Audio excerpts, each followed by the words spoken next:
The religious system of the Antichrist has already begun, and no one is noticing. The remainder of Revelation is dominated by two female figures, one a filthy and strange woman, and the other a pure bride. Neither is a person. Both are personifications.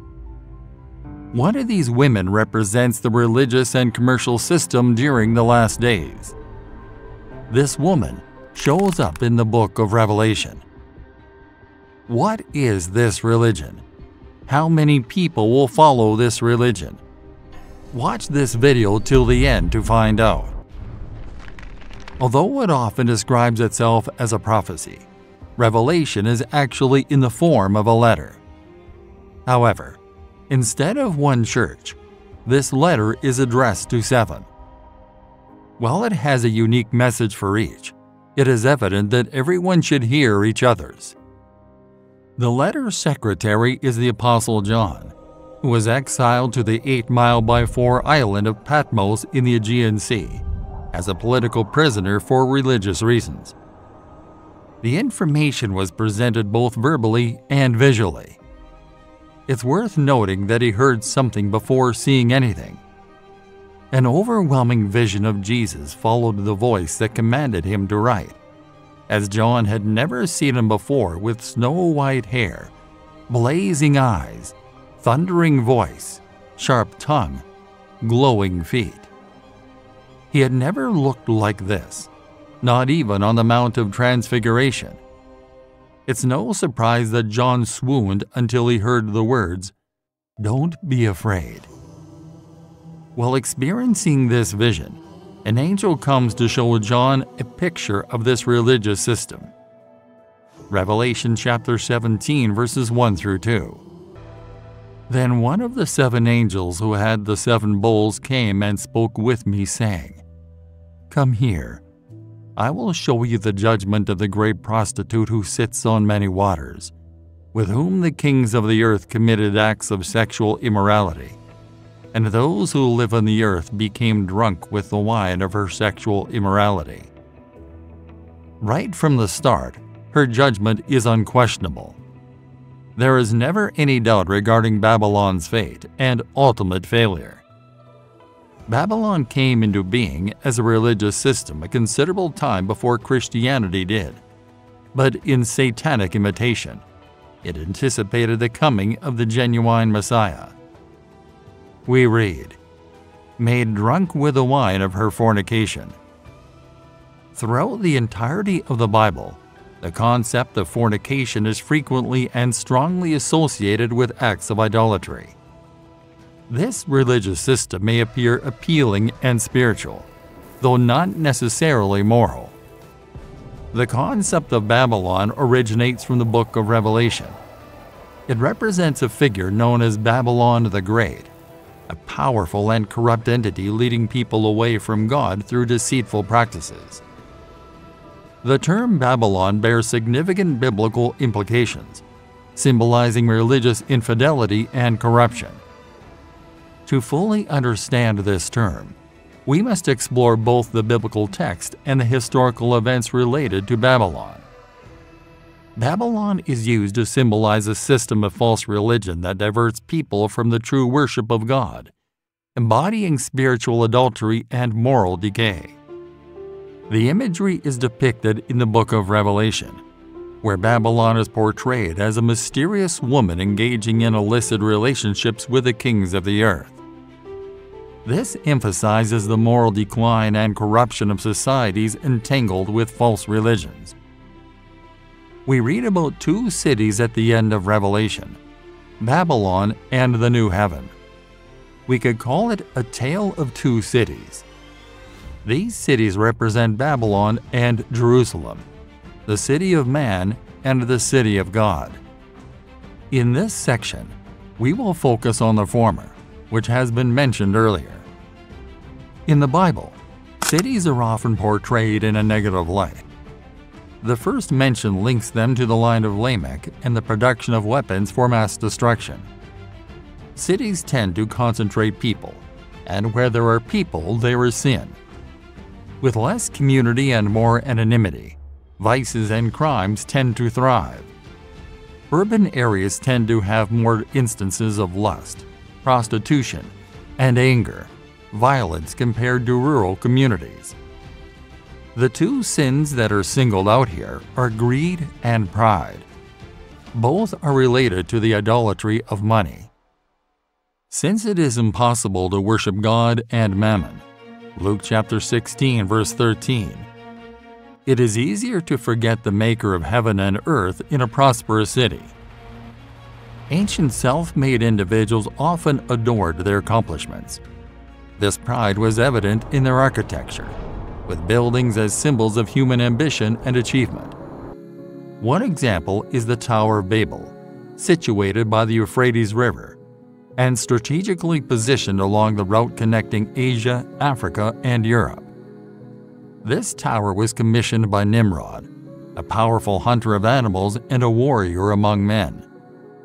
Its construction was based on the belief that strength determines superiority, and that only the most adaptable can survive. The tower was intended to be the tallest man-made structure in the world, signifying human achievement and pride.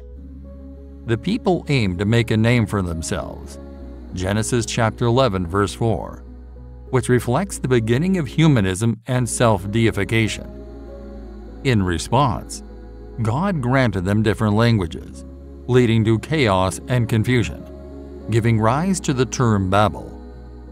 It's important to note that at Pentecost, this confusion did not occur, as the gift of tongues brought unity instead. Acts chapter 2, verse 44. The city later became the capital of a large and powerful empire, especially under Nebuchadnezzar, a ruthless tyrant who destroyed babies, animals, and even trees when conquering new territory. Meanwhile, King David of Israel had established Jerusalem as his capital. In contrast, it was not strategically positioned for trade, since it was not by the sea, a major river, or a main road. However, it was referred to as the City of God, where he put his name and chose to live among his people, initially in the tent Moses assembled, and later in the temple Solomon built. Babylon became the greatest threat to Jerusalem. Ultimately, Nebuchadnezzar destroyed the holy city and its temple, taking its treasures and deporting its people into 70 years of exile. God allowed this to happen because the city's inhabitants had made it unholy. However, it was intended as a temporary chastisement rather than a permanent punishment. Through the prophets, God promised the restoration of Jerusalem and the ruin of Babylon. Indeed, that wicked city became a desolate heap of rubble, completely uninhabited except for wild desert creatures, just as predicted. It's not a coincidence that the books of Daniel and Revelation share striking similarities. Both contain remarkably aligned visions of the end times. These revelations were given to Daniel during the time of Nebuchadnezzar, when he was a young man in the first of 3 deportations.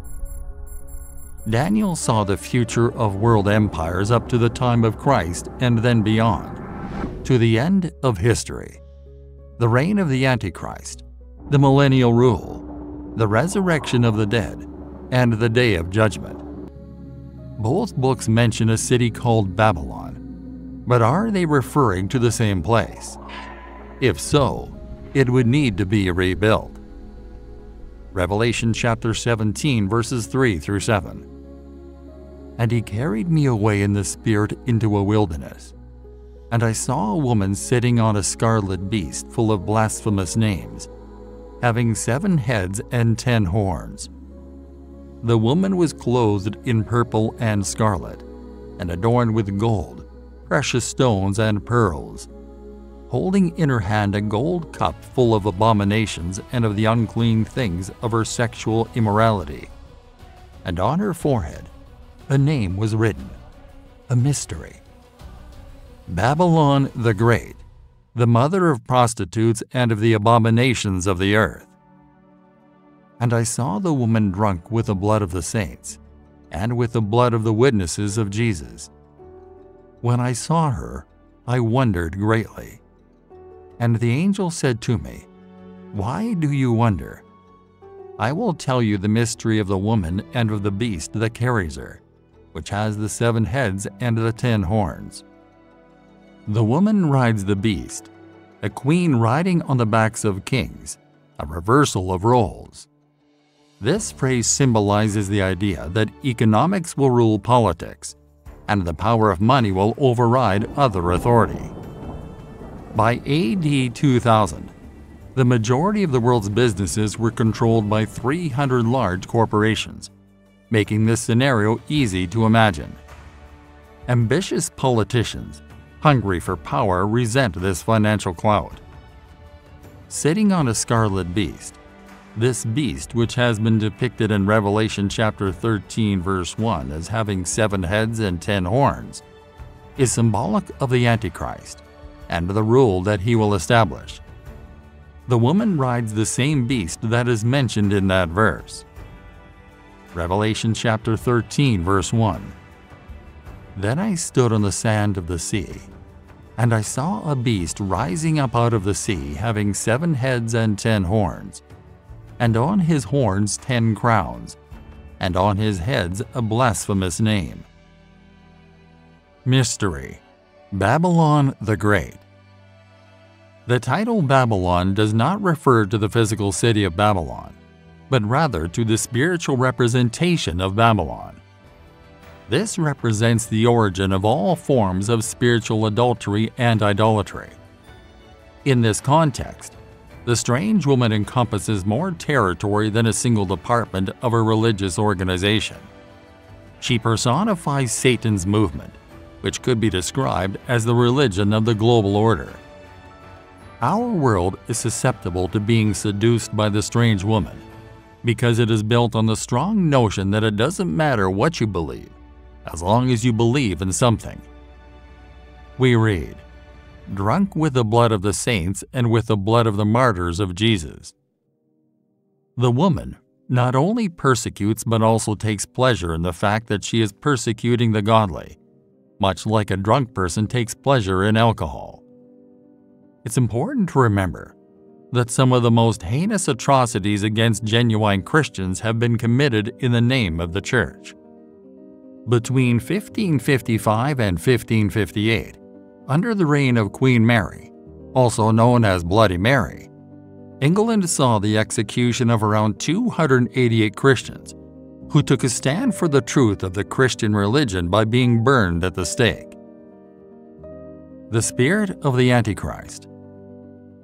I'd like to discuss a key aspect of the workings of Satan's kingdom, as it is central to our spiritual warfare. This opposition is evident in what I refer to as the spirit of the Antichrist.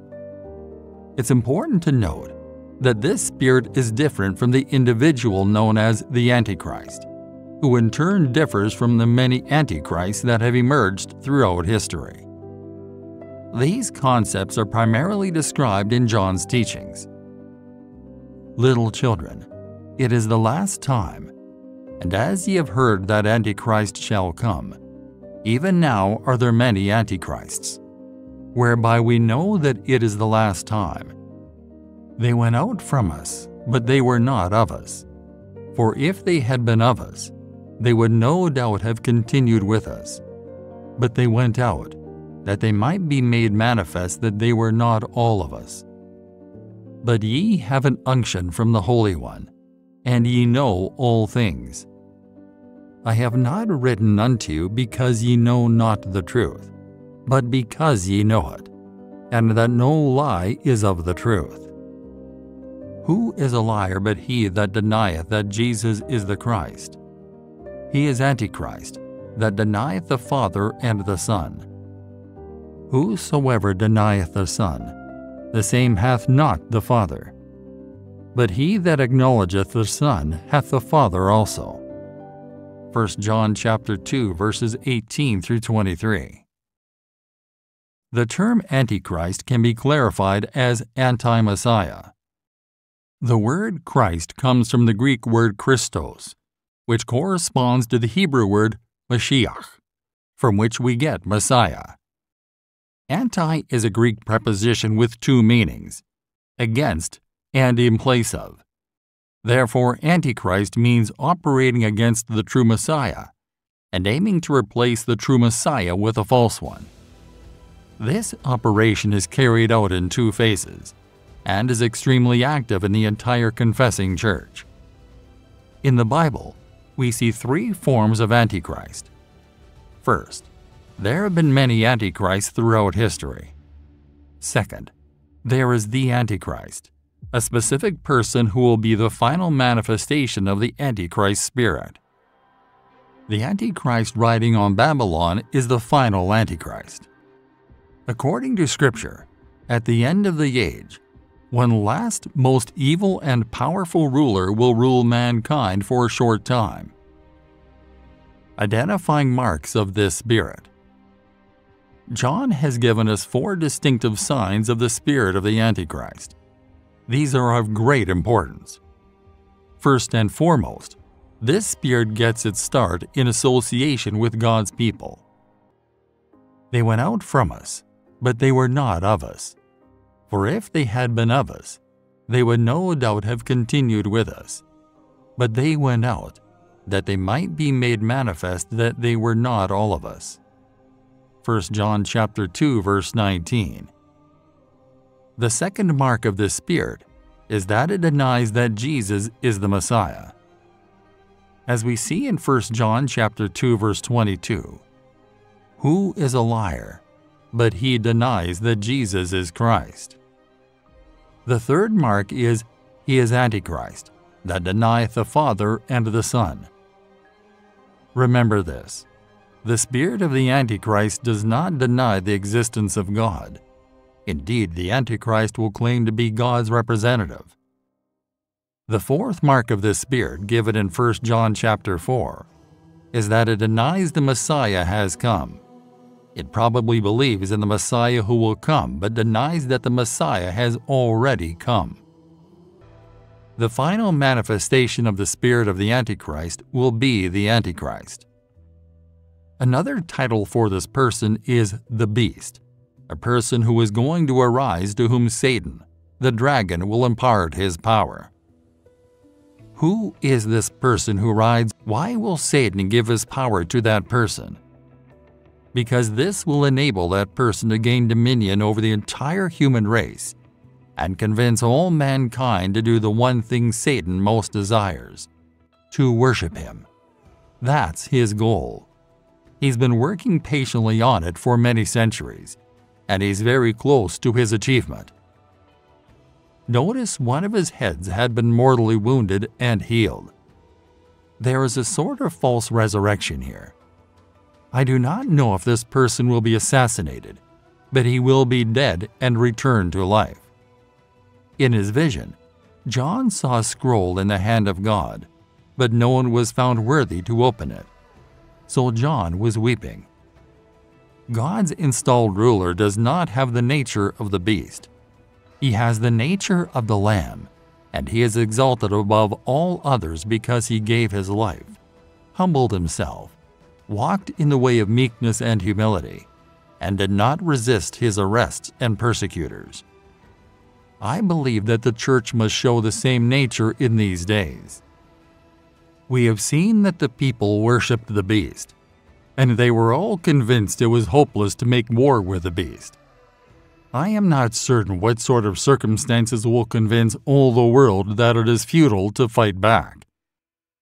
When you consider the age of technology and weaponry in which we currently live, it is easy to believe that the situation pictured here could be close to us.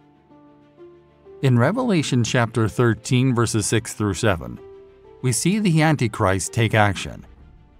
What a dramatic statement! The entire human race will worship him, except those God has chosen for himself. The depiction of Babylon emphasizes business and pleasure as the primary occupations of its inhabitants. The futurist school appears closer to the truth in viewing the city as a new metropolis that will rise to dominate others during the end time. Described as a mystery, it seems to be a fresh creation of man. It will be the center of commerce, a place for acquiring and spending money. Noting how the traders are affected by its downfall, culture will not be neglected. However, it will be corrupt and corrupting, characterized by materialism without morality, pleasure without purity, wealth without wisdom, and lust without love. The simile of the strange woman is particularly apt, as it portrays Babylon as offering anything one desires in exchange for money. So far, we have only considered the woman, but she rides a beast with 7 heads and 10 horns, representing a federation of political figures. We are not told who they are or given many details about them. They are powerful men, but without territory to rule. Revelation chapter 17 verses 12 through 15. The 10 horns which you saw are 10 kings who have not yet received a kingdom, but they receive authority as kings with the beast for 1 hour. These have one purpose, and they give their power and authority to the beast. These will wage war against the Lamb, and the Lamb will overcome them, because he is Lord of lords and King of kings, and those who are with him are the called and chosen and faithful. And he said to me, the waters which you saw where the prostitute sits are peoples and multitudes and nations and languages. This is likely referring to a 10-nation confederation. Regardless of their specific identity, their actions are obvious. This mysterious figure rules over all the world's people, crowds, nations, and languages. This shows that the impact of the strange woman can be felt worldwide due to her connection with the beast. This will truly be a one-world religion. The significance of the strange religion revolves around her relationship with the beast, specifically how she is deeply intertwined with the beast and the government he leads. This strange woman is being judged. The allies of the Antichrist turn against the strange woman. The authority of these individuals comes from the beast, which is presumably the Antichrist, to whom they will devote absolute allegiance. Primarily, they will be openly anti-Christian, waging war against the Lamb and those with him, likely because their consciences will be troubled. However, in Babylon, they are destined to fail. Their days are numbered. The remarkable way in which this will happen is entirely believable in the modern world. Revelation chapter 17 verse 16. And the 10 horns which you saw, and the beast, these will hate the prostitute, and will make her desolate and naked, stripped of her power and influence, and will eat her flesh and completely consume her with fire. The Antichrist will not allow any form of worship except for himself. He will exalt himself above all that is called God or worshipped, even going as far as to sit in the temple of God and proclaim himself as God. Revelation chapter 17 verse 17. For God has put it into their hearts to fulfill his purpose, to be of one mind, and to give their kingdom to the beast, until the words of God are fulfilled. We read, God has put it into their hearts. The judgment that was sent against religious Babylon was ordered by God. Sometimes God will use one wicked group, in this case the 10 kings, as an instrument of his judgment against another wicked group, in this case religious Babylon. This happens rather frequently in the Bible. God will ordain the political support that these 10 rulers would provide for the Antichrist. The world will get exactly what it asks for, which is a godless religion and godless government. Revelation chapter 17 verse 18. And the woman whom you saw is that great city which reigns over the kings of the earth. But Babylon, in the sense of the global order, has always been that great metropolis that rules over the rulers of the globe. This has been the case since the beginning of time. For Christians, the question that needs to be asked is, does it reign over me, or am I a resident of a greater city? Babylon is destined to fall. Its days are numbered. The way this will happen is entirely plausible in today's world. Ambitious politicians seeking power resent Babylon's financial influence. They are willing to cause economic disaster to seize control. The kings will be jealous of the woman who rides them and will resolve to destroy her. The city will be engulfed in flames. It will be the world's worst economic disaster in history. Many, many people will weep and mourn over the ruins. Revelation chapter 18 verses 4 through 5. And I heard another voice from heaven saying, "Come out of her, my people, lest you share in her sins, and lest you receive of her plagues. For her sins have reached to heaven, and God has remembered her iniquities."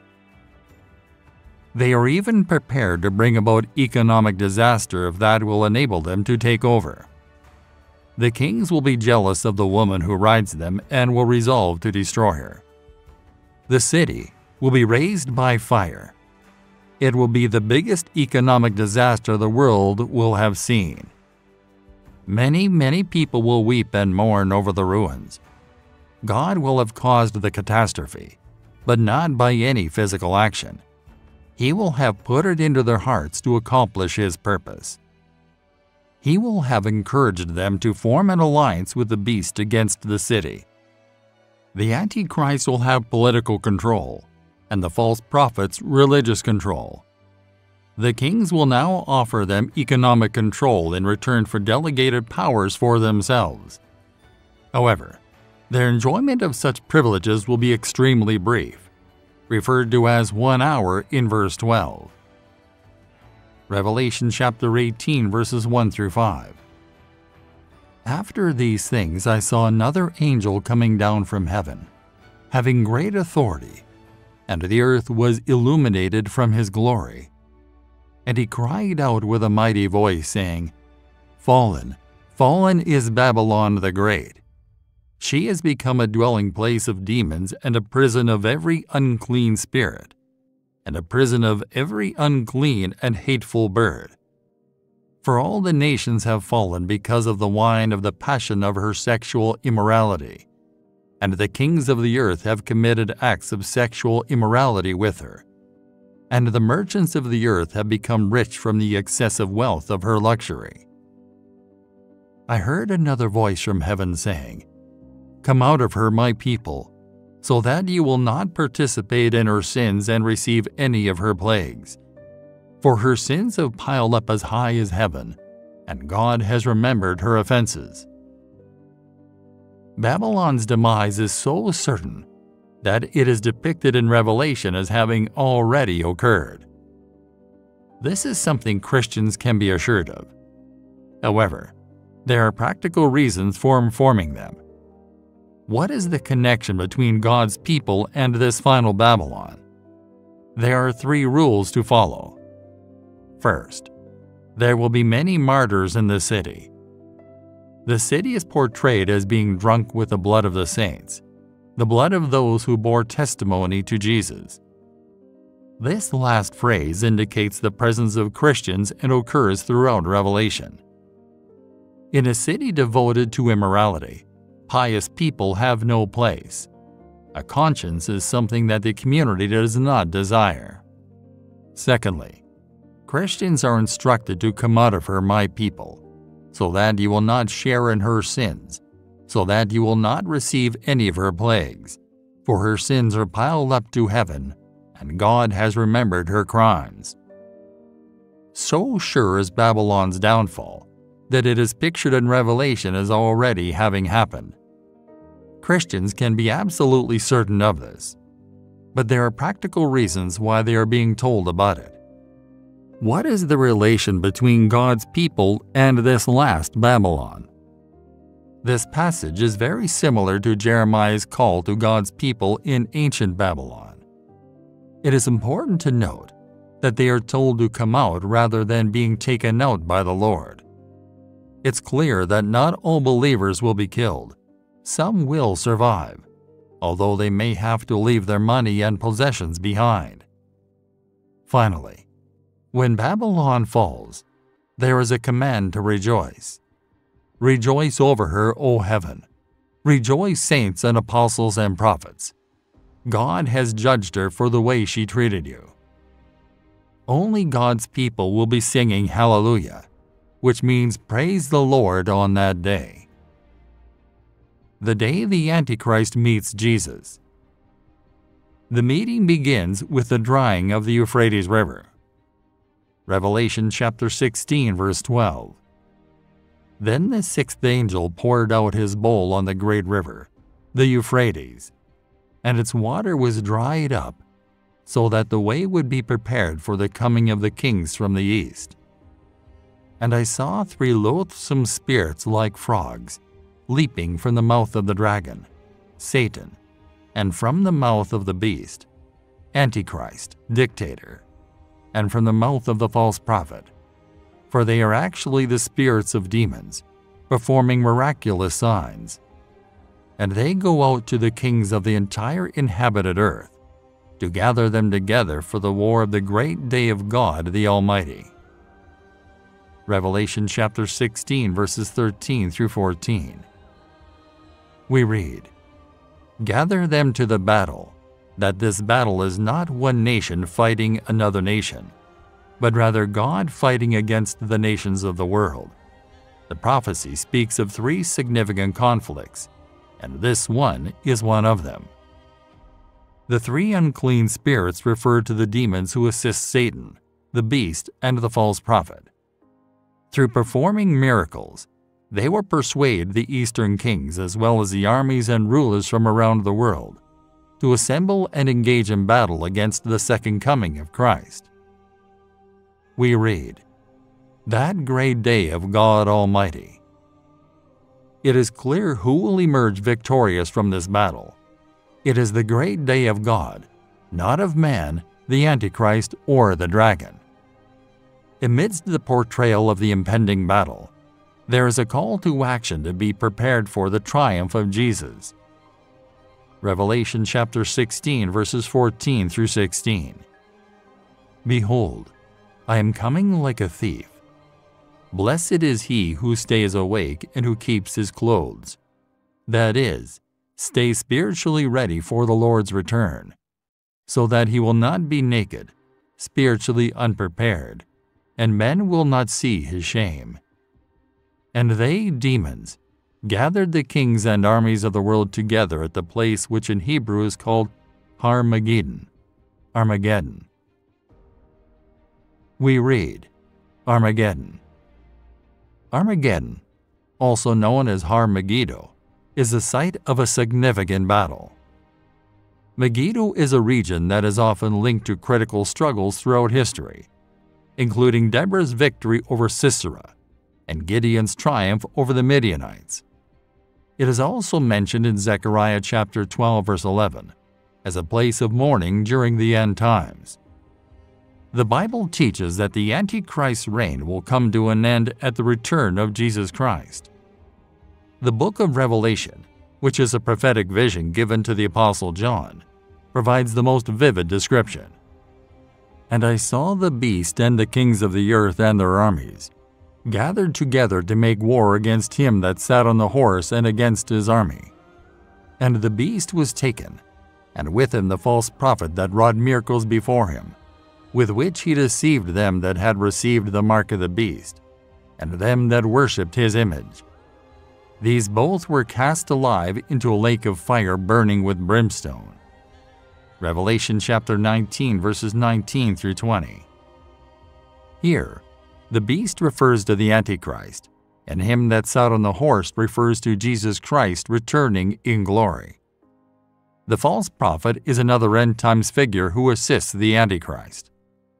The day the Antichrist meets Jesus is not merely an end. It was the ushering in of a new beginning, a source of hope for humanity. The chains of deception were broken, and the path to redemption became clear. For in the face of darkness, the light of God's truth always prevails. With the defeat of the Antichrist, hope and redemption began to dawn on the world. That day is a testament to the enduring power of faith and triumph. What happens after that day? The millennium. After the defeat of the Antichrist, Jesus will set up a kingdom on earth, often referred to as the millennial kingdom, because it lasts 4,000 years. During this time, Jesus will reign with justice and peace. And they lived and reigned with Christ 1,000 years. Revelation chapter 20, verse 4. What happens after that day? Final judgment. After the millennium, Satan, who had been bound during the 1,000 years, will be loosed for a short time and then defeated. After that, the final judgment will occur, in which all humanity is judged. And I saw the dead, small and great, stand before God, and the books were opened, and another book was opened, which is the book of life. And the dead were judged out of those things which were written in the books, according to their works. Revelation chapter 20, verse 12. With the defeat of the Antichrist, hope and redemption began to dawn on the world. The day he fell was a testament to the enduring power of faith and triumph. It was a day when the prophecy of Revelation chapter 20, verse 10 came to pass. And the devil who deceived them was thrown into the lake of burning sulfur, where the beast and the false prophet had been thrown. Leaders who prioritize their well-being strive for fairness, not only within their organizations but also in society as a whole. We can observe Jesus dispensing justice on earth. As the ultimate leader, he is driven to ensure justice for all. Are you taking any actions to make an impact on the world in terms of promoting justice? This story shows us the importance of the book of Revelation.